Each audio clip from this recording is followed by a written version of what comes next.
Hey everybody, this is Nancy from Rise Higher Astrology. How are you? It's good seeing you. Today's a great day. It's nice and sunny here in New Hampshire, and I'm about 45 minutes north of Boston. So I'm loving the sunshine because we haven't had a very nice springtime so far, but it will be getting better, I'm sure. So today we are doing Aquarius rising. And you want to make sure that you watch your rising sign when I do these reports because I do use, I talk a lot about the houses in your chart. Okay. So the most accurate reading for you will be your rising sign, of course. Okay. So I'm going to do a quick recap of the two eclipses that we had, just had that were in your ninth house and your third house. So ninth house, we had the full moon lunar eclipse in the sign of Libra. And then on the 8th of April, we of course had that fabulous solar eclipse that happened in the sign of Aries. So these aspects were supportive ones for you. Um, the trine from the lunar eclipse, the trine to your ascendant, and the sextile aspect to your ascendant from the solar eclipse are both re-energizing, supportive, more supportive, I should say, than most eclipses. Eclipses can be harsh sometimes. Okay, I'm not going to lie, and you know this, especially the solar eclipses. The solar eclipses tend to be harsh because they bring about an event um, that is out of your control. Okay. And a lot of people think that's something that's bad. It doesn't always have to be bad. I just had a close friend of mine who he actually had a grand fire trine in his chart with the solar eclipse making 1/3 of that trine. And that is a good luck. That is a good luck sign. And it was in his fifth house of children, and his kids got accepted into the school that they wanted to get into within 2 days of the solar eclipse. And I told him that everything was fine, that everything was going to be okay. And he didn't believe me. He doesn't even believe in astrology, but I think he believes a little bit now. So anyway, so yeah, so the solar eclipses usually bring about an event that happens to you or for you, and it happens generally speaking anywheres from a few days to up to a year after the eclipse takes place. But where this eclipse happened with Mercury in retrograde may slow down that time frame, or it might delay the outcome, okay, of whatever that eclipse is bringing you. So let's talk a little bit about the houses that they're in because the Aries is your third house. So your third house, your sixth house, your ninth house, and your 12th house, those houses are information houses. And with each one of them, information is learned in different ways. So with the third house, information will be learned by literally either going back to school or taking a class. It's like by literally learning how to do something. Okay. The sixth house, you gather your information by changing your habits. Okay.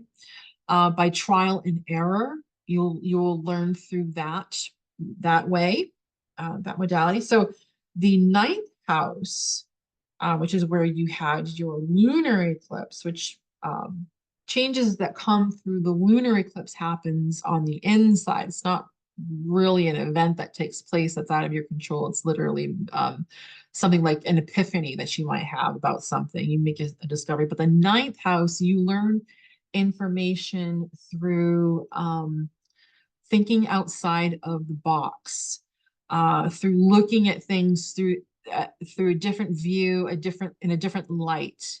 It could also mean that you learn things through travel, through either astro travel or physical travel. You literally could be taking a trip, Aquarius rising, over the next year, and you'll be learning more information, be gathering up more more info. Okay, as a result of that. Okay, that's some of the things that could be manifesting in your life. And then with the 12th house, the information is gathered through your intuition. Okay, you get downloads from source, downloads from the universe, downloads from God. um, so those are your information houses. And again, these two eclipses which took place were making very supportive and beneficial aspects to your ascendant sign. So I would be very optimistic. I would embrace that, okay, and make it work. Make it work for you. All right, so let me put my glasses on here. We're gonna move right along because we have a full moon happening in the sign of Scorpio, which is your fourth house. Now, this is not your Aquarius rising. This is just a chart of tomorrow's full moon. Happens at 4 degrees Scorpio, and 4 degrees is the Cancer degree. Four um, is your things that will be happening in your fourth house. The moon does not like being in the sign of Scorpio. Okay. It's debilitated there. It's exalted in Taurus, and when a planet is the farthest away that it can be from where it considers itself to be happy, um, there's going to be some challenges. So over here, the moon, uh, you know, it is in that water sign. It is also making a T-square between it, the sun, and Pluto. Pluto here in your very close to your ascendant. So you're going to be feeling this, Aquarius rising. You are going to be in your feels, very much so. Now, with T-squares, yes, they are a very hard aspect. This is a stubborn energy because it does happen in the fixed signs. So you're gonna be feeling frustrated, maybe is the word.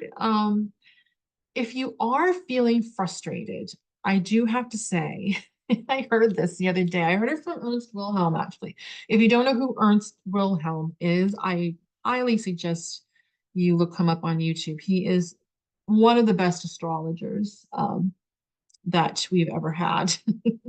But he was quoting somebody who was saying that if whenever you feel totally like the world, like the whole world is against you, and you feel like throwing up that white flag, just take a nap. Go to sleep. Go try to get some sleep, right? This energy could last anywhere from a few days to a few weeks, really. So yeah, if you're stressed out, it's okay to take a time out and take a nap.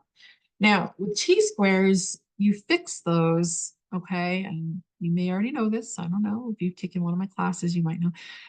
So this moon is making an opposition to the sun, and Pluto is the focal planet that's making this T-square. So what you want to do is look right across the chart over here in Leo, the other fixed sign. This is going to be your release point to the challenges that are happening with this, if this full moon brings you any challenges, okay? So right across from your ascendant sits the sign of Leo. It represents your seventh house of marriage, contracts, and relationships. So in that house, you will find either some answers, you'll find some clues, you'll find the path to how to fix this T-square that's happening, okay? And the T-square, it does concern your fourth house, your 10th house, and your first house, all right? Those are pretty big deals, your angles. All right, the other people who will be greatly affected by this full moon are your fixed sister signs. So of course, Leo, Scorpio, and Taurus. So if you know any of them, let them know that this too shall pass. Okay, everything's gonna be all right. All right, let's get going with another chart that I want to show you. This is the May 7th new moon in the sign of Taurus, and that is in your fourth house. So yeah, your angles are getting a lot of action over these next few months. So May 7th new moon in Taurus happens at 18 degrees, which falls really close to where we had that conjunction with Uranus and Jupiter the other day. Now, the last time those two got together in the sign of Taurus, it was 1941. A lot of us were not alive back then, but you all know what happened back in 1941 for the United States. We got involved in World War II.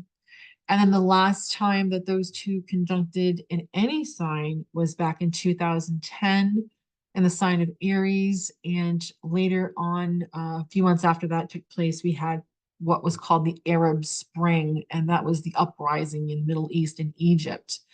And we saw a lot of these regimes falling, crumbling. So whenever those two planets get together, Uranus and Jupiter, there's always gnarly things that happen all around the world. And this time around, it does happen in Taurus. So Taurus is about money. Taurus is about food. It's about home. It's about shelter, food, money, all of the basic things. And this is in your fourth house as well. So it would really behoove you and behoove all of us, I guess, to start thinking about saving some money. And I'm not trying to be an alarmist. I'm just saying, hey, you know what? It never hurts to save money. It never hurts to, be prepared. And if nothing happens, great. You still have you're still prepared for whatever comes down the road, right? But otherwise, for you, Aquarius rising, this new moon, since it happens so close to Jupiter, the Jupiter-Uranus conjunction, this is about taking a leap of faith for you. There is an area in your angles, there is an area in your life. I think that you've been kind of going back and forth with. Um, and this is the best time for you with right after that conjunction, okay, to try something new and take that leap of faith, I think. Um, I think that everything is going to be okay. All right, let's move on to the 23rd of May. This is going to be this is going to be a great transit because on this date we've got a couple things going on here. But the first thing we've got Jupiter conjunct Venus. Okay, the two sect benefics in the birth chart. So they are conjuncting at 29 degrees of Taurus. And that is right on up against the cusp of your fifth house. So Jupiter is getting ready to make its big move into a new sign, and he's going to be in that sign for 1 year and 1 month. But before he goes into that sign, your fifth house, by the way, which is your house. It's not just the house of children, it's the house of your joy, your expression, self-expression, your creativity. They will be conjoining at 29 degrees of Taurus, and Venus loves being in Taurus. She's happy there. 29 degrees is the anaretic degree. So this is very intense energy. It's very beneficial energy. It's positive stuff that happens when these two come together. And the sun, the transiting sun is so close to this too. This is just very positive. So with Jupiter, what is Jupiter? Because everybody, I think everybody talks very favorably about Venus quite a bit. Of course, the sun. Jupiter is like the unsung hero of the solar system. If it weren't for Jupiter, we would be getting hit by a lot of this space junk and debris that flies willy-nilly throughout the solar system. And Jupiter protects us. It protects all of the inner planets from being smashed by all these space rocks. And so, we have this beneficial, almost like guardian angel type of a planet that hovers over us. And Jupiter represents brilliance. Jupiter represents joy. Jupiter represents good luck, right? And Venus will bring you money, but when it conjuncts with Jupiter, Jupiter will bring you wealth. Okay, so wealth is coming. And where it's in your fifth house, this can mean a lot of things for you, Aquarius rising. It could mean it could mean a lot of good things for your kids if you have children. It could also mean a lot of good things for you personally through your personal growth. It could mean that the next 12 months and 13 months actually could be the most joyous for you. Now, it was brought to my attention, one of my followers reminded me that yes, Jupiter is debilitated in the sign of Gemini, but what this could mean is that it may take a little bit more patience for things to materialize in this house throughout the time that Jupiter is transiting it. Okay, so just be a little bit patient. Don't give up on your dreams. Gemini is the sign of intelligence, of thinking outside the box, of socializing, of getting yourself out there and being heard. Okay. So I think it's time for you, Aquarius rising. I think it's time for you to just take that leap of faith that I was talking about. Because the other thing that's happening on the 23rd of May is this full moon in the sign of Sagittarius. So the unlike the full moon in Scorpio, which was a little bit darker and more intense emotionally, this is going to be a nicer, gentler full moon for everybody for the most part. And Sagittarius is where Jupiter loves to be, of course, but Sagittarius is the sign of adventure. It is a sign of joy. It's a sign of, of rising to a higher level. And this full moon it illuminates and it puts the spotlight on the path that you should be taking towards your happiness. Okay, so be on the lookout for that. And that energy, of course, carries through, you know, well into the month of June. Um, and speaking of June, I will have the next reports up in the middle of May for you specifically. So be on the lookout for that. So I'm going to leave it here. There's a lot going on right now, at the beginning of the springtime. And if you're in the southern hemisphere, I believe it's the fall for you. So, but yeah, a lot of amazing energy. All right, we'll leave it there. I will talk to you soon, Aquarius rising. You have a great month. Bye-bye.